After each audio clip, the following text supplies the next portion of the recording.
on Staten Island today, and there was a lot of frustration. Sir, people were calling it the forgotten borough. I don't know. Do we have the soundbite? We do. All right, let me just play this so you could hear it, sir. My mother-in-law's. You're gonna go to your mother-in-law's? All right. Yeah, so we're gonna wait for FEMA.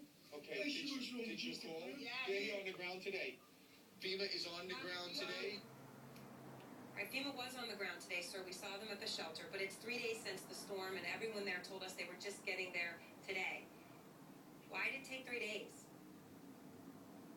Well, generally in 3 days, we went from a storm that was making landfall at 8 o'clock 3 nights ago. Search and rescue was the first priority. Getting the assistance turned on was next, and then getting the teams in there. There's already assistance being made, but we haven't reached everybody. Until we do, we're not stopping.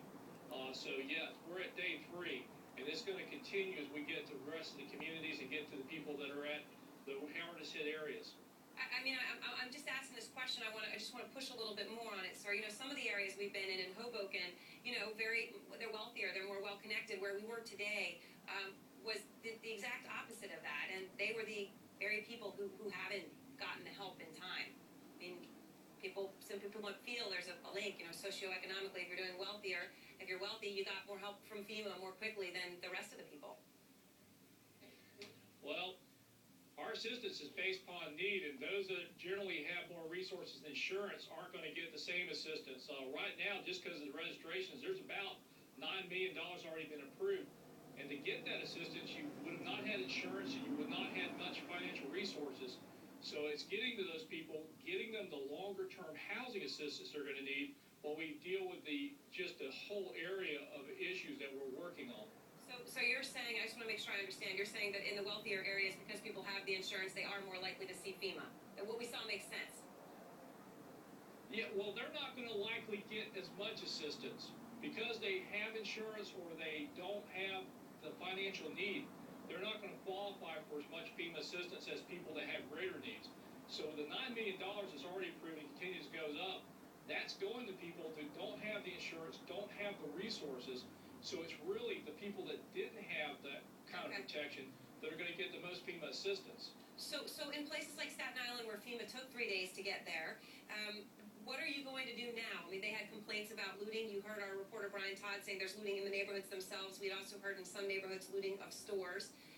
There was also great frustration that there haven't really been full door-to-door checks for bodies. Is that something you're going to be doing and full on soon? Well, the first search and rescue was to get to as many of the injured and trapped.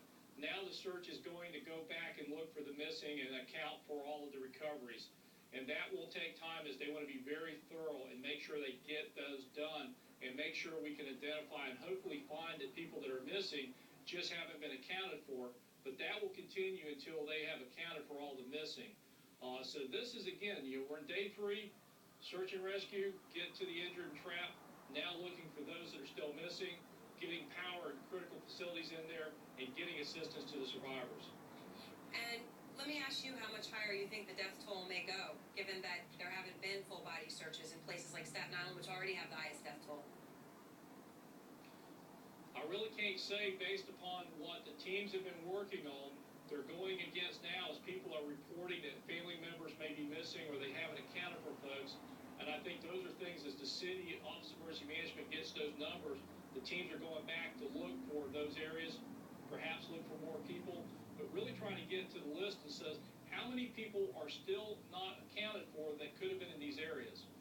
And a final question, sir. One of the fears people have, and I know you've heard about this, is the gas lines. We sat today at one point, a 4-lane superhighway. We sat for 40 minutes until we even realized the reason there was traffic was because people were trying to get around a line that was many hours long just to get gas. And people are panicked about the gas supply. We have been told there's no problem with the supply, and I want to emphasize that to viewers who may be worried. It's partially a power issue. But people I spoke to say it's fair to ask you all about that. Why is FEMA not doing more? What more can you do to help with that problem?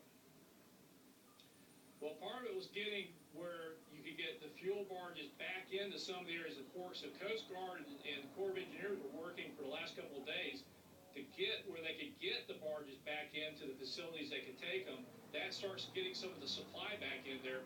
But it's taken time to get everything back in place that was either damaged or was evacuated during the storm start getting supplies flowing. We've been trying to get emergency fuels in for the generators and for the responders, making sure that they still have fuel to go, and getting those things in place as the last couple of days they were already using their reserve stocks. All right, well, Director Fugate, thank you very much, and good luck. We hope that